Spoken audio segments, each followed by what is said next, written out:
بسم اللہ الرحمن الرحیم اللہم صلی علی محمد و آلہ و اطرتہ بعدد کل معلوم لکم.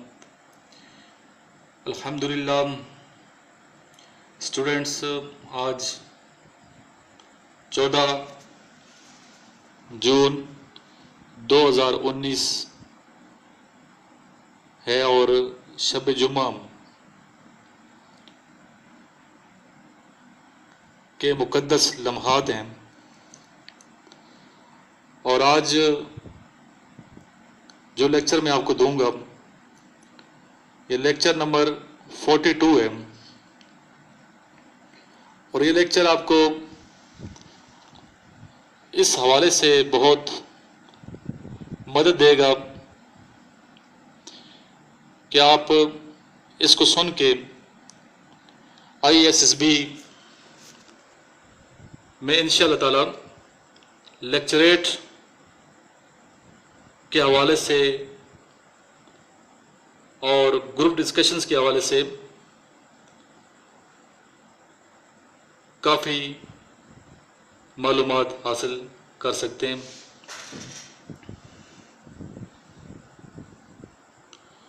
جیسے کہ لاسٹ ویڈیو میں 41 ویڈیو میں لیکچر نمبر 41 میں نے آپ کو بتایا تھا کہ گروپ ڈسکشن اور لیکچریٹ کی کتنی اہمیت ہے ISSB میں. اگر آپ فزیکل بہت فٹ ہیں، جنرل نالج آپ کو بہت اسٹرانگ ہے، کرنٹ افیئرز کے حوالے سے بھی آپ نے بہت تیاری کی ہے، لیکن اگر کانفیڈنس نہیں ہے اور لیکچریٹ اور گروپ ڈسکشن میں آپ پارٹیسپیٹ نہیں کر رہے اور لفظوں کے چناؤ میں مہارت نہیں ہے اور بول نہیں سکتے، انداز گفتگو آپ کا امپریسو نہیں ہے، تو آپ کسی سینئر کو امپریس کر کے سلیکشن کی جانب نہیں جا سکتے. اگر آپ پریکٹس کریں گے اس حوالے سے تو ضرور بضرور آپ اس ویک ایریا کو بھی اسٹرانگ کر کے اپنی سلیکشن کو 100% یقینی بنا سکتے ہیں. تو اسٹوڈنٹس، میں نے سوچا کہ 41 لیکچر کو مزید جو ہے تھوڑا ابھارا جائے، اور اسی سے ریلیٹڈ یہ ویڈیو ہے. چنانچہ اس لیکچر کو سننے سے پہلے آپ کو چاہیے کہ 41 لیکچر جو اس سے پچھلا لیکچر ہے اس کو ضرور سن لیجئے. تو اس کی ڈیٹیل میں نہیں جاؤں گا. تو اس لیکچر میں نے ایک ڈیبیٹ کی تھی جس کا عنوان تھا امن کے لیے جنگ ضروری ہے، اور میں نے کہا تھا کہ نیکسٹ لیکچر میں انشاءاللہ اس مباحثے کے حق میں اور موافقت میں بات کروں گا اور دلیل دوں گا. اور وہ جو ڈیبیٹ تھی امن کے لیے جنگ ضروری ہے، اس کی مخالفت میں نے وہ ڈیبیٹ کی تھی. یقینی طور پہ آپ نے سنی ہوگی اور آپ نے استفادہ کیا ہوگا. تو آج اسی ٹاپک کو مد نظر رکھتے ہوئے میں نے جو مباحثہ آپ کے سامنے پیش کرنا ہے، جو آپ کو انشاءاللہ ISSB میں ضرور مدد دے گا، تو اس کی موافقت میں دلائل کے ساتھ بات کروں گا. اور بیٹا، جب بھی آپ گروپ ڈسکشنز کرتے ہیں تو آپ کو چاہیے کہ بات کو منوانے کے لیے، وزن پیدا کرنے کے لیے اور دوسروں کو کاہل کرنے کے لیے اور موٹیویٹ کرنے کے لیے، اپنی جانب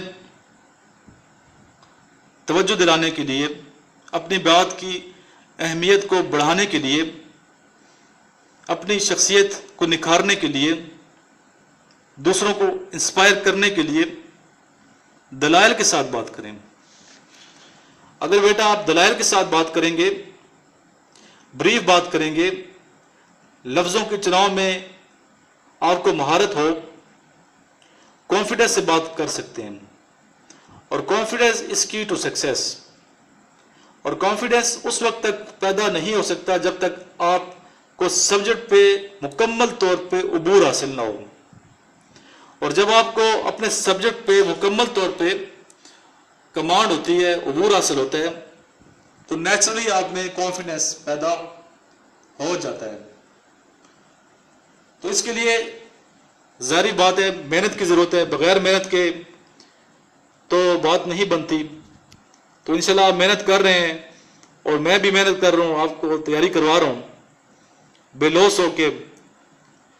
اور میں یہ سمجھتا ہوں یہ پاکستان کی نہ صرف خدمت ہے بلکہ ملت اسلامیہ کی نوجوان نسل کو نکھارنے کے لیے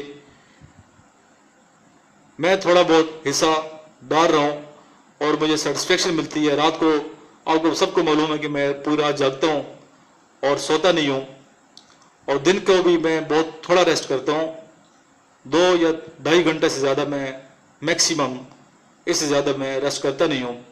اور دن رات محنت اسی لیے کر رہا ہوں تاکہ نوجوانوں کا کردار صحیح رخ پہ متعین ہو اور ان کی سوچ مثبت ہو، اور تعمیری سوچ، ایسی تعمیری سوچ ہو جو نہ صرف پاکستان کے لیے بلکہ ملت اسلامیہ کی بقا کے لیے اور ترقی کے لیے ضرور اپنا رول ادا کر سکیں. اس سوچ کے تحت دن رات محنت کر رہا ہوں اور آپ سے بھی توقع رکھتا ہوں کہ آپ بھی انشاءاللہ تعالی اپنا اپنا کردار، اپنا اپنا حصہ ضرور ڈالیں گے. اس ملک سے اگر محبت ہے تو آپ نے اپنی نیندیں قربان کرنی ہوں گی، محنت کرنی ہوگی، اور شدید محنت کریں گے تو پاکستان انشاءاللہ ترقی یافتہ ممالک کی صف میں ضرور کھڑا ہوگا. تو بیٹا کانفیڈنس کے لیے نالج ضروری ہے، اور اگر نالج نہیں ہوگا، پڑھیں گے نہیں، بکس نہیں پڑھیں گے، ٹیچر سے سیکھیں گے نہیں، آپس میں ڈسکشن نہیں کریں گے، اخبارات کا مطالعہ نہیں کریں گے، تو صرف خواب و خیال میں رہنے سے نالج نہیں حاصل ہو جاتا بلکہ شدید محنت کی ضرورت ہوتی ہے. تو اس لیے یہ ٹاپکس آپ ضرور سنیں، لیکچر میرے ضرور سنیں جو انشاءاللہ تعالیٰ آپ کو فائدہ دے رہے ہیں. اور اکثر اسٹوڈنٹس مجھے میسج کرتے ہیں، مجھے کال کرتے ہیں، واٹس ایپ پہ میسج کرتے ہیں، واٹس ایپ پہ کال کرتے ہیں، اور ویسے بھی کال کرتے ہیں مجھے میرے نمبر پہ، جو کہ میں نے دیگر جو میری ویڈیوز ہیں، جو لیکچر ہیں، ان کے اینڈ میں دیے ہوئے، اور شکریہ ادا کر رہے ہوتے ہیں. تو انہیں میں یہی کہتا ہوں کہ بیٹا شکریہ ادا کرنے سے بہتر ہے کہ آپ اپنی مقدس دعاؤں میں مجھے یاد رکھیں، اور میرے لیے اتنا ہی کافی ہے کہ آپ دل سے میرے لیے دعا کرتے ہیں. تو میری دعا بھی ہے کہ اللہ تعالیٰ کرے، اور اللہ تعالیٰ کی ذات بہت کریم ذات ہے، آپ اللہ سے مانگتے ہیں اللہ ضرور نوازتا ہے. یہ ہو نہیں سکتا کہ آپ سب کے دل سے اللہ کی حضور گڑگڑائیں، ہاتھ پھیلائیں اور آپ کی دعا قبول نہ ہو، یہ ہو نہیں سکتا، یہ میرا ایمان ہے. تو چلتے ہیں اپنے موضوع کی جانب.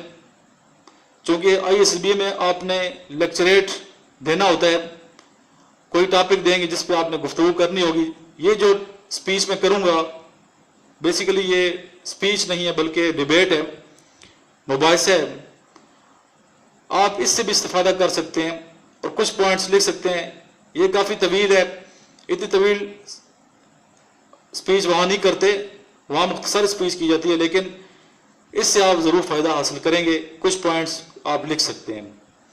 جی سٹارٹ کرتے ہیں، سپیچ کی جانب آتے ہیں. اب ڈائریکٹ ہم اپنے موضوع کی جانب. امن کے لیے جنگ ضروری ہے. حق میں یا موافقت میں اسپیچ اس پہ کرنے جا رہا ہوں.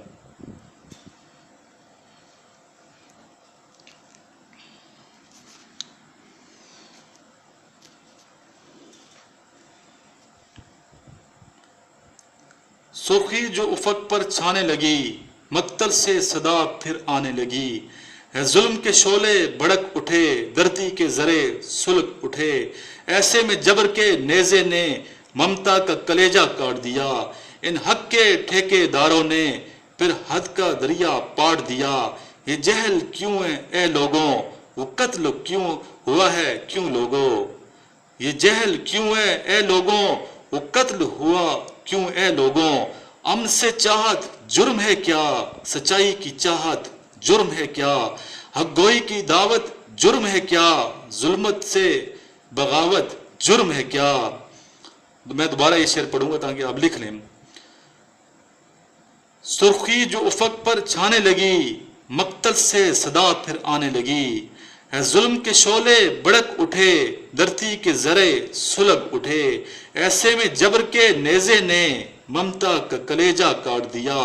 ان حق کے ٹھیکے داروں نے پھر حد کا دریا پاٹ دیا. یہ جہل کیوں ہے اے لوگوں وہ قتل ہوا کیوں اے لوگوں. امن سے چاہت جرم ہے کیا سچائی کی چاہت جرم ہے کیا. حق گوئی کی دعوت جرم ہے کیا ظلم سے بغاوت جرم ہے کیا. جی زی وقار امن سے چاہت حق گوئی کی دعوت ہے اور میں ہوں انسان. انسان جو مسجود ملائک ہے. انسان جو کائنات آب و گل کا باسی کارکنان قضاء و قدر کا مالک کائناتی سکون کا رکھوالا اور امن و امان کا بول بالا کرنے والا ہے. آج اپنی لہو دکھڑی ذات اپنی پیوند خاک ذلت کے ہاتھوں ڈونے پر مجبور ہوا ہے. اندھیری نگری کا باسی اور اسفل سافلین کا پیکر اپنی ہی نوح کی زندگیوں کو اجیرن بنا رہا ہے. ظلم کا بازار گرم کر رہا ہے. کہیں اپنے ہی بھائی کا گلا کاٹ رہا ہے. کہیں آمریت کا طویل تاریخ راج ہے. کہیں اپنی تمام تر سیاہ کاریوں کے ساتھ ظلم کے ڈیرے ڈالے ہیں. کہیں قدامت پرست مذہبی جنونی اپنی ظلم ظریفیوں کے جال بچھائے ہیں. کہیں انتہا پسند اپنے اماموں کے بلوں کو بڑھانے کے لیے قہر کا رواج جاری رکھے ہیں. تو زیوکار میں یہ کہنے پر مجبور ہوں کہ امن کے لیے جنگ ضروری ہے. امن کے لیے جنگ ضروری ہے. جناب والا یہ حقیقت روز روشن کی طرح عیاں ہے کہ ظلم کو نہ روکنے والا بھی ظلم میں شامل ہوتا ہے. قاتل کو نہ ٹوکنے والا بھی قتل کا ذمہ دار ہوتا ہے. لشکر باطل کو حق کی راہ نہ دکھانے والا بھی باطل ہی کا ہم رکاب ہوتا ہے. شاخ ستم کاٹ کر پھینک نہ دینے والا گلچی بھی ظلم کے پھلنے پھولنے کا باعث بنتا ہے. گویا امن کے قیام کے لیے طوفان ستم اور تلاطم ظلم کے اس منہ زور گھوڑے کو لگام ڈالنا لازمی ہے. اور جناب والا یہ سبھی جانتے ہیں کہ ظالم کو روکنے کے لیے پیار نہیں لوہے کے ہتھیار کی ضرورت ہے. قاتل کو ٹوکنے کے لیے محبت کی نہیں بندوق کی حمایت کی ضرورت ہے. باطل کا قلعہ کم کرنے کے لیے الفت کی چاہت نہیں گولی کی ریاست کی ضرورت ہے. ظلم کی حوصلہ شکنی کے لیے نرمی کے رواج نہیں سختی کے سماج کی ضرورت ہے. غارت گری کی پستی کے لیے شفقت کی ہستی نہیں غصے کی بستی کی ضرورت ہے. امن کے قیام کے لیے گر جنگ لازمی ہے تو جنگ ہی صحیح. ہم امن چاہتے ہیں مگر ظلم کے خلاف گر جنگ لازمی ہے تو پھر جنگ ہی صحیح. ظالم کو جو نہ روکے وہ شامل ہے ظلم میں. ظالم کو جو نہ روکے وہ شامل ہے ظلم میں. قاتل کو جو نہ ٹوکے وہ قاتل کے ساتھ ہے. ہم سر بگف اٹھتے ہیں حق فتح یاد ہو کہہ دو اسے جو لشکر باطل کے ساتھ ہے. یہ زر کی جنگ ہے نہ زمینوں کی جنگ ہے. یہ جنگ ہے بقا کے اصولوں کے واسطے. یہ جنگ ہے امن کے حصولوں کے واسطے. جو خون ہم نے نظر دیا ہے زمین کو وہ خون ہے گلاب کے پھولوں کے واسطے. پھوٹے گی صبح امن لہو رنگ سے ہی گر جنگ لازمی ہے تو جنگ ہی صحیح. جناب والا میں ایوان میں پیش کی گئی قرارداد امن کے لیے جنگ ضروری ہے کہ نہ صرف مکمل طور پر حمایت کرتا ہوں بلکہ ذی وقار اس بات پر شجدر ہوں کہ فاضل حزب مخالف کو کس بل بوتے پر اس قرارداد کی مخالفت پر اپنا پتا پانی کر رہے ہیں. جناب والا کہ حزب مخالف کو 65 کی وہ غارت گری یاد نہیں جب دشمن نے رات کے سیاہ اندھیرے میں پاک دھرتی کے امن کو تباہ کرنے کی کوشش کی تھی. کیا حزب مخالف کو سیاچین کی وہ برف پوش وادیاں بھول گئیں جب دشمن نے پرسکون برفانی وادی کا سکون غارت کر دیا تھا؟ کیا حزب مخالف کو کارگل کی بلندیاں فراموش ہو گئیں جب دشمن نے پستی کے رواج کو ہمارا سماج بنانا چاہا؟ کیا حزب مخالف کو کشمیر کی بے ردا مائیں 47 کی بے عصمت بہنیں فلسطین کے نہتے زخمی شہری لیبیا کے مظلوم عوام ناگا ساگی کے ایٹمی دھماکے بھول گئے؟ کیا حزب مخالف کو کیا حزب مخالف کے پاس اس بات کا کوئی جواب ہے کہ جب کوئی جار ملک کسی ریاست کا امن تباہ کرے تو اسے پھولوں کے ہار پیش کیے جائیں یا اس کے خلاف جنگ کی جائے؟ کیا حزب مخالف مجھے بتا سکتے ہیں کہ جب ظلم و تعدی کا بازار گرم کر دیا جائے تو امن کے لیے جنگ کیوں نہ کی جائے؟ کیا حزب مخالف مجھے سمجھا سکتے ہیں جب بدماش ریاستیں اپنی لٹیرے بازی کے لیے جور و ستم سے بدل دیں تو ان کے خلاف جنگ کیوں نہ کی جائے؟ کیا حزب مخالف مجھے باور کرا سکتے ہیں کہ امن کو غارت کرنے والا تو چھوڑ دیا جائے مگر امن کے حصول کے لیے جنگ کرنے والا مجرم ٹھہرا دیا جائے؟ کیا حزب مخالف مجھے واضح کر سکتے ہیں کہ وہ کس بنا پر چونڈا کے محافظ، بیدیاں کے رکھوالے، سیاچین کے سالار، کارگل کے سپاہی امن کے حصول کے لیے اس جنگ کرنے والے جیالوں کو مجرم کہہ رہے ہیں؟ تو جناب والا، میں آپ سے استفسار کرتا ہوں کہ امن سے چاہت جرم ہے کیا؟ سچائی کی چاہت جرم ہے کیا؟ امن سے چاہت جرم ہے کیا؟ سچائی کی چاہت جرم ہے کیا؟ حق گوئی کی دعوت جرم ہے کیا؟ ظلم سے بغاوت جرم ہے کیا؟ گر جرم کہو گے تم اس کو، گر جرم کہو گے تم اس کو تو میرا عزیز بھٹی مجرم ہے، تو میرا سرور بھی مجرم ہے۔ گر جرم کہو گے تم اس کو تو میرا سوار بھی مجرم ہے، تو میرا راشد مجرم ہے۔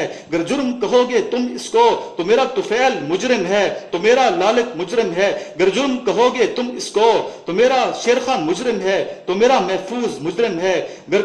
گر جرم کہو گے تم اس کو تو مجرم گننے مشکل ہیں، گر جرم کہو گے تم اس کو تو مجرم گننے مشکل ہیں۔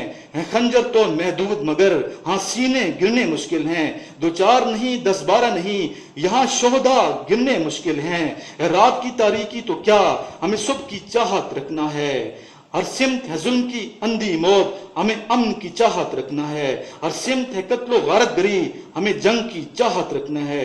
امن کے حاصل کرنے کو ہمیں جنگ کی چاہت رکھنا ہے، ہمیں جنگ کی چاہت رکھنا ہے۔